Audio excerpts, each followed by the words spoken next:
How did a Ukrainian tank crew manage to survive more than 50 drone attacks in a single day?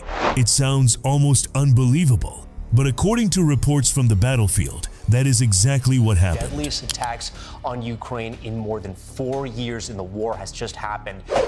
After more than 4 years of full-scale conflict in Ukraine, stories of determination and resilience continue to emerge, and this incident has become one of the most remarkable examples.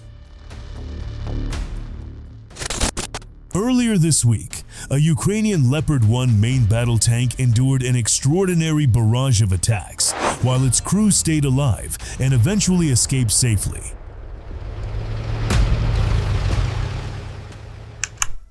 The incident involved a Ukrainian Leopard 1, a 5-main battle tank that came under sustained pressure from Russian one-way unmanned aerial systems, commonly known as kamikaze drones or loitering munitions.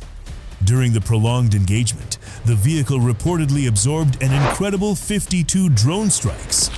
Ukrainian company commander Vyacheslav Khodak later shared that one of their tanks had literally survived 52 hits from Molniya-type drones and standard FPV drones during combat operations in February. At the time of the attack, the Leopard tank was positioned inside a concealed revetment and covered with camouflage nets to reduce its visibility from above.